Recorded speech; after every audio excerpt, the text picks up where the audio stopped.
Delighted to have today with us Professor Ajay Sood, Principal Scientific Advisor, Government of India, and Mr. Piyush Srivastava, Additional Secretary, Europe West, Ministry of External Affairs, India, the two best people to talk about an evolving tech bridge that is emerging between the EU and India. Since this is a conversation session, I'll dive right into questions for each of you. And perhaps, Professor Sood, to start with you, given the geopolitical context we are in today and India's own goals and ambitions, why is the EU an important partner for us, particularly on strategic technologies? What do they bring to the table that is unique?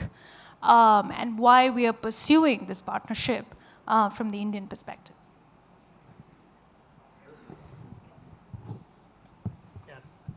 Thank you very much. It's a pleasure to be here having this conversation with Piyush ji, with whom I have been interacting in the TTC framework and many other things. If you look at it, we have a long tradition of cooperating or collaborating with EU since 2001. And of course in 2004 we had a science and technology framework, and that has been going on. So if you look at our trade with EU is also no small, it's almost 140 billion euro if I'm not wrong, and it is perhaps one of the largest. So we have economic interdependence, we have shared values in our governance, and we have common interests. And science and technology and innovation, they really form the core of any country's economy. So it's very natural that India and Europe should do this on a much more accelerated pace and on a bigger scale. So the TTC, which we will talk about, has come. It is a framework which has come about 2 years back after our Honorable Prime Minister met the President of EU. So under that, few things are happening, but there is a scope to do much more. Yeah, great. We will come to the scope and the ambition of the TTC, but same question to you, Mr. Srivastava. So for a long time in Delhi, we saw a very strong partnership with the member states. But with the EU, it really needed a driving force. And it feels like trade and tech cooperation has given it this new life and it's sort of a new drive pumped in the relationship, as we saw with the EU Commission President's visit to Delhi, a historic visit with almost the entire College of Commissioners. So from your perspective, again, like, why is the EU an important partner? And do you see the shift with the focus on trade and tech? Has it accelerated the EU-India relationship? Yeah, thank you, Garima. Good afternoon, sir. Good afternoon, everyone. Let me first of all thank Carnegie for having me here in this very important session. And I must say that this Global Technology Summit is very timely, and in the present context when we see this tech, including AI, cyber, big data, quantum computing, nanotechnologies, these are the big drivers of growth for future. I would start with giving a little broader context of India-EU relations. As we know, we have a strategic partnership for over 2 decades now. Our cooperation is ever expanding and deepening. You can take trade, investment, defense, security, or technology sectors, from strategic technologies, digital, green technologies, connectivity to mobility. Just to give, as sir has said, last year, EU was our largest trading partner in goods. And even in the realm of mobility and education, there is a very strong cooperation. Indians are among the largest recipients of Erasmus scholarships, and even EU blue cards. So having said this, I would now come to some of the, I don't want to bore you with the figures, but I will say this relationship has grown significantly in recent years. If we see, there has been a regular engagement at the highest political level. There is a commitment. We have seen in the historic visit of EU College of Commissioners to India, which was first ever, and there were some very forward-looking outcomes, and uh, the two which easily comes to everyone's mind is the progress in TTC, which we will of course discuss in the next session, and also the directive from the top to make efforts to conclude the FTA by the end of this year. So I see a lot of positivity, a lot of forward movement, and a desire to further deepen this relationship. And whenever we talk of India-EU relationship, the trade, technology, building resilient supply chains forms the core of it. And in that context, as Professor Sood has already mentioned, there is a lot of complementarities.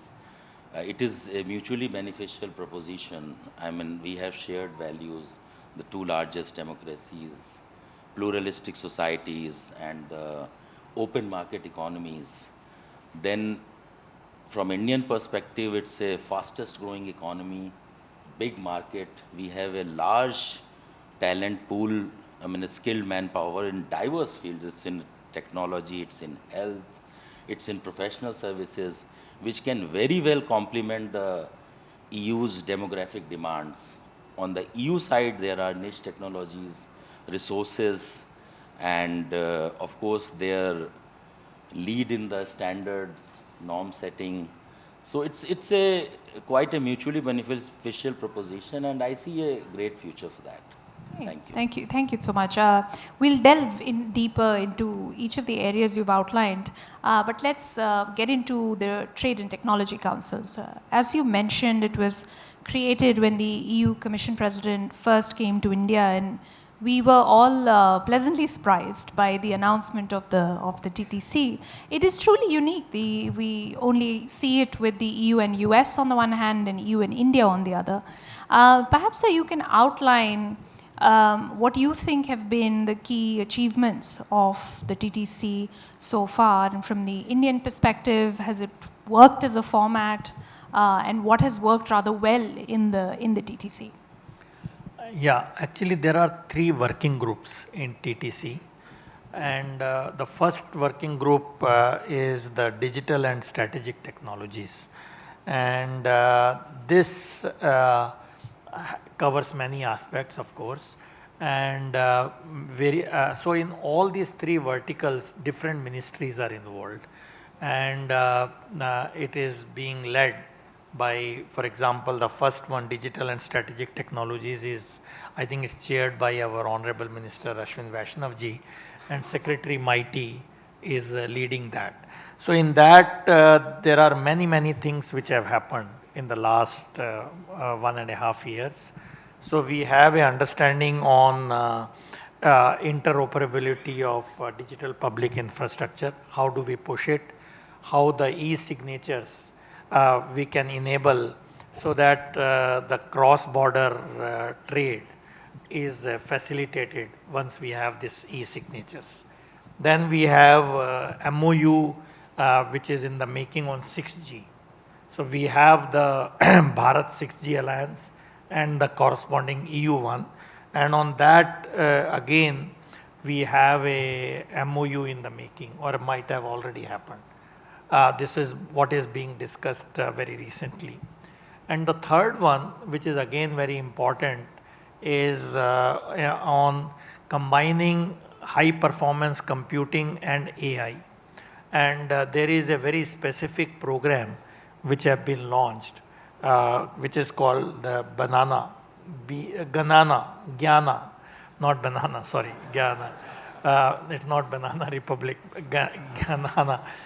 Gnana. So I think it's from the word Gyan, I guess, but it has a nice acronym, and that has almost, I think, if I'm not wrong, 5 to 10 million euro committed on this. So these three, so what I'm trying to say is these are specific programs which have been rolled out, and few things are in the making. So it's really action oriented as much as possible and really see on the ground how we can do it. And the second vertical, second working group 2 is the green and clean energy, which I chair as a PSA. And it has again three sub verticals in that. So the first one is the waste to green hydrogen, and the second one is marine plastic litter, and the third one is the battery recycling. On this, we have moved quite ahead on all the three of them. There is an interesting message here which we wanted to share in the battery recycling. So the idea is how do you really connect the players on the ground in this? So what was recently done, 6 startups from India and 6 startups from Europe, they were brought together. 4 were selected from each side to visit each other. We called it a matchmaking event, and it really promoted the best practices in startups and also the possible cooperation and collaboration in the startups. So this was really, it was rolled out, and it had a tremendous response from the startups. I met all of them when they were in India, and this is something which is a lesson for other cooperations, how to really do it involving the real stakeholders. And the second thing which we did, which is again significant in this, there will be a coordinated call for proposals. So the Horizon Europe is on the one side, and on our side we have 3 ministries involved, and we have already committed $10 million each, 10 million euros, sorry, in each of these 3 programs, which means 30 million from Europe, 30 million from India. So it's really hard cash on the table, and there will be joint call for proposals. And this is again something to tell you how we can do on a practical level. So it's not only the policies and so on, but it's really going to the researchers and innovators on both sides to cooperate. So that has already been finalized, and for 2 of them the call for proposal will be done this July. So, and the third one, battery recycling, will happen next year. And we also have Ideathon in marine plastic litter. Again, a tremendous response. We want to see how again marine plastic litter, which is quite a big nuisance, how we can handle it and use technology.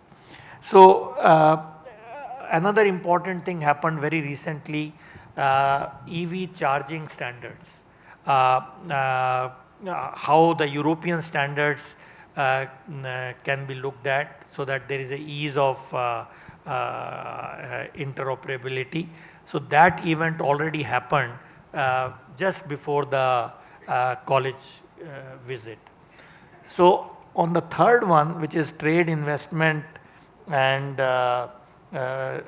value chains, supply value chain, many value chains have been looked at. What is the process in energy value chain? What is the process? What are the processes in pharma? What are the processes in other technologies?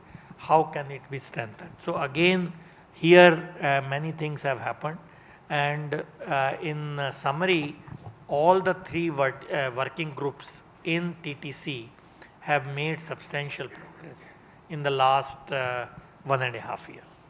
Thank you. Great, thank you for the comprehensive overview. So standards, stakeholders, supply chains, I hear throughout all the 3 verticals. Mr. Srivastava, from the political perspective, what do you see as the key achievements of the TTC? Is it creating new habits of cooperation? Are we clearly we are having a much more intense dialogue from across the EU Commission.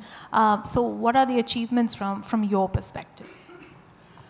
Yeah, I would add, sir has given a very broad, detailed perspective of the exact levels and areas of cooperation.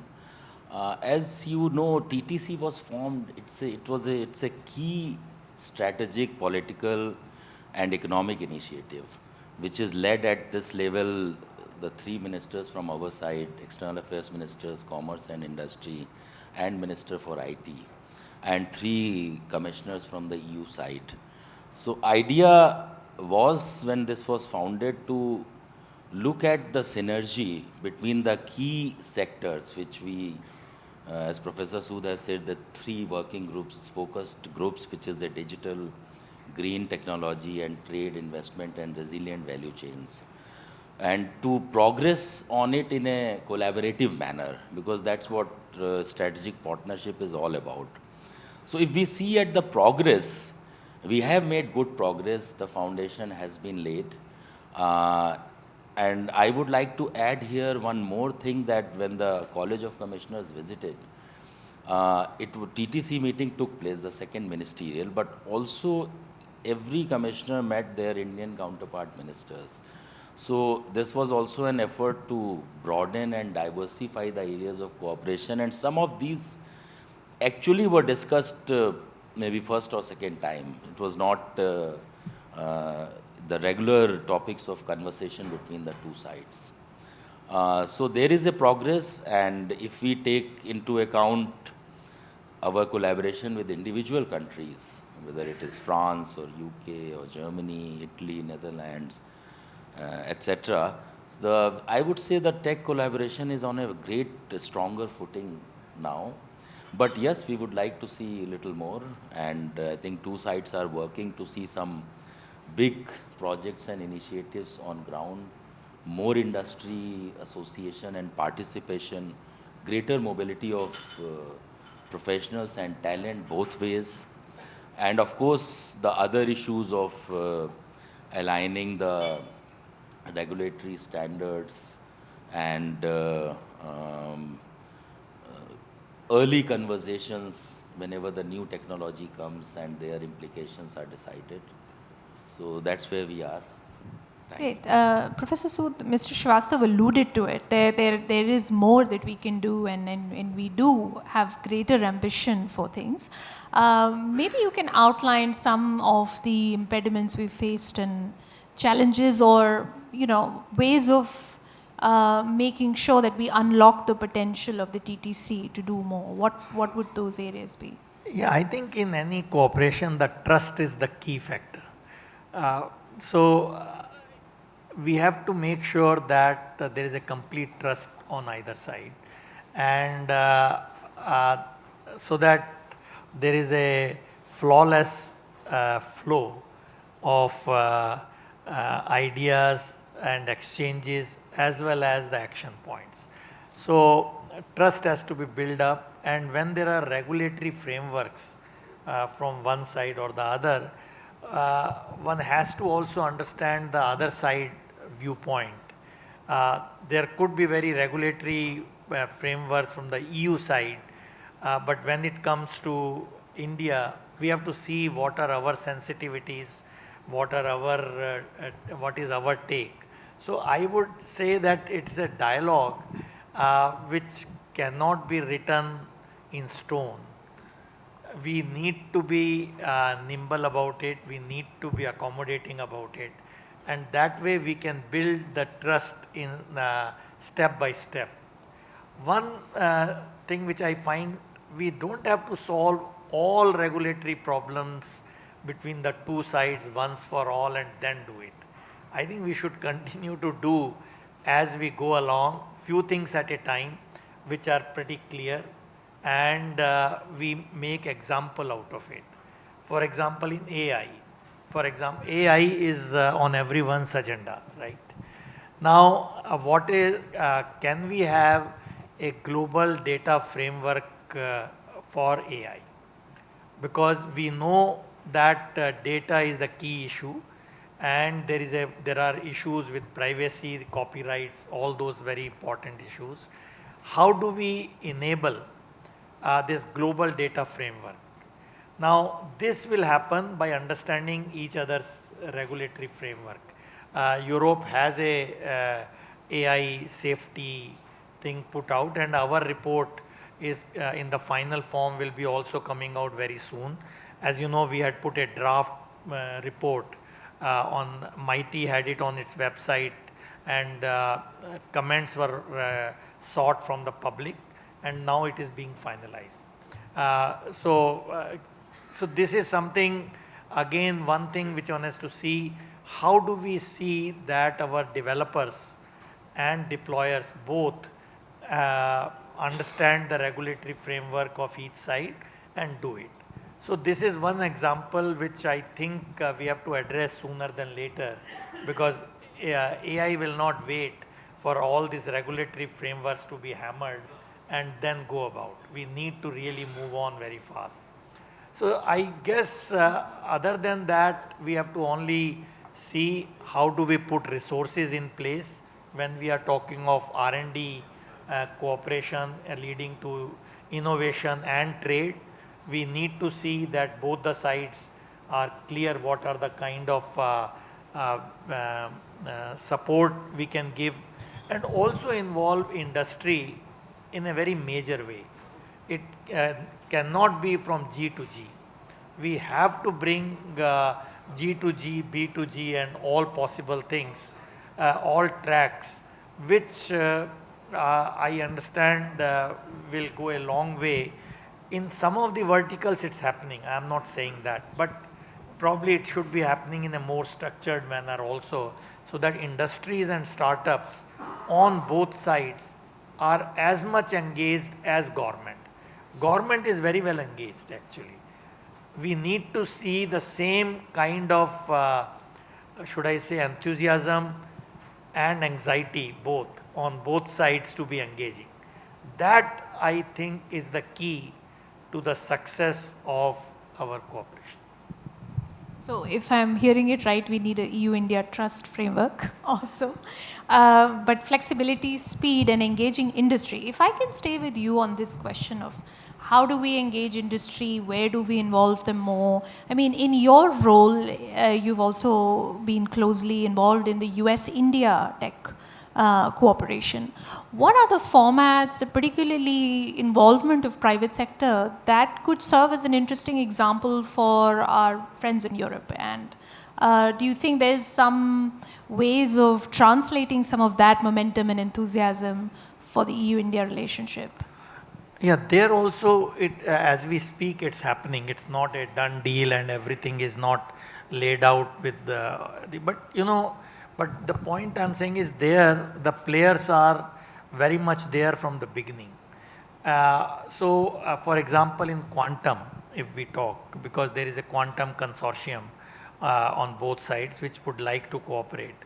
Now, as you know that in quantum technologies, private sector in US is a big player, much more bigger than the academic sector.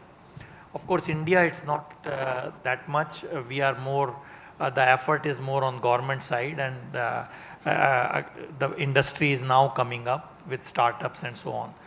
So that is something we can learn from that how these big technologies, we need to see that the industry participation is really sought, not really just, we should not leave it to chance or just simple diffusion, but actually it should be accelerated diffusion of industry involvement in any of this. A small step has been taken in the clean and green energy, because we brought startups, 4 from either side, to visit and really form the kind of links. And good news is that though the visit happened last year, they are now very practically engaged and taking it to a commercial level. And similarly, we can have platforms where the startups from EU and the startups from India both really can come together. And of course, the big industries is one thing. So I have a feeling we can start doing this in all our dialogues.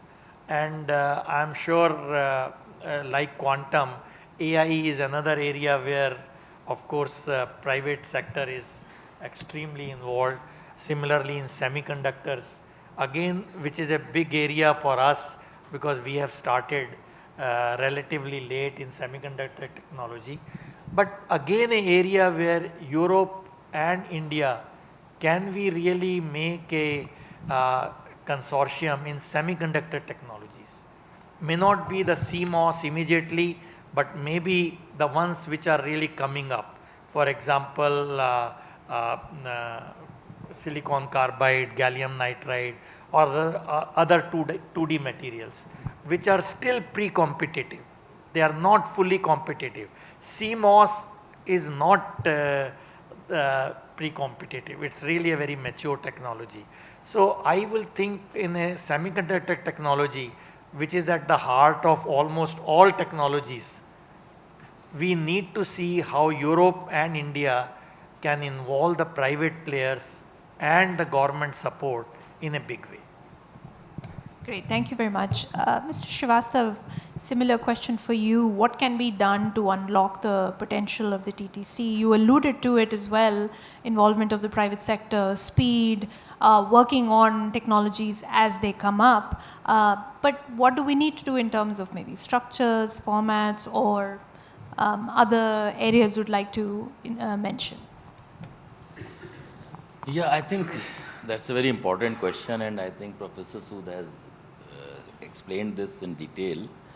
But I look at it from slightly different perspective. If we look at the progress in, it's less than 2 years since the first meeting of TTC took place. And we also have to understand we are dealing with EU. It's not individual countries. So when we talk of industry participation, there are challenges. But having said this, if you look at the outcome document of this leaders' declaration of EU college visit, it is mentioned that there has to be focus on strict timelines, the big projects, and very closer and structured industry participation in all verticals. The TTC has led to, I would say, other than all these examples which Professor Sood has mentioned in AI, in MOU on semiconductors, in telecom, the supply chains, in the green technologies, especially in the working group 3, which is trade and resilient supply chains. If you look at, it has led to developing a greater trust. And some of the key market access issues which were lingering for a very, very long time, like EU plant products in India, Indian aquaculture industries in EU, or even EU's fast tracking mechanism for organic products. These are all result of these TTC, which were very difficult. So I see the trust building up. But yes, there are still issues which two sides are closely working. I mean, we need to look at while making sure it's a forward-looking collaboration and traditional or approaches do not become some sort of barriers. Like, I mean, I would like to mention CBAM, for example. It shouldn't act as a non-tariff barrier. But I'm happy that there are discussions taking place, negotiations are happening. So I would see overall there is a lot of comfort in the relationship. There is a commitment from the top. There is a cooperation across diverse sectors. And what is needed that we are now proceeding towards in a more collaborative and synergized manner, these key verticals taking forward. So I think we are on the right track, and with the direction of the leadership and of course all stakeholders, it will progress to greater heights in future. I mean, we got two very ambitious deliverables from the leaders' visit, particularly the conclusion, hope for the conclusion of the FTA by the end of the year. But since you mentioned the Trade and Investment Working Group, it would be interesting to see some of the economic security questions that are not covered in the FTA conversation included in this working group as well, where we could talk about market access and other critical issues. So I really hope that the TTC conversation continues. It continues at a fast pace, as you mentioned. It involves more stakeholders. And we see some key deliverables quickly. And I see that we have just 1 minute left. So I wanted to ask you, is there any big deliverables on the horizon that you would like to highlight? Any final words as we close this conversation? Professor Sood? No, as mentioned, we are on a very good path, and some of the things which we have already chalked out in the very recently held TTC council meeting, we already have a job cut out for us, and we need to make sure that they are completed in the timeline we thought it would be. So we need to keep it action oriented, so that we can take lessons and we can also get encouraged by this. So that's my take. Yeah, I can't agree more, and I have already given my sort of assessment, but going forward, we are still looking for greater engagement at the high level, and of course deliverables not only in the trade technology domain, but also in the wider areas. As I already mentioned, we are looking forward to a next early TTC meeting, and of course the next India-EU summit. And I'm sure we will have a lot of deliverables, the concrete action points for the benefit of our two countries and peoples. Thank you. Thank you very much. Please join me in thanking the panelists. Thank you.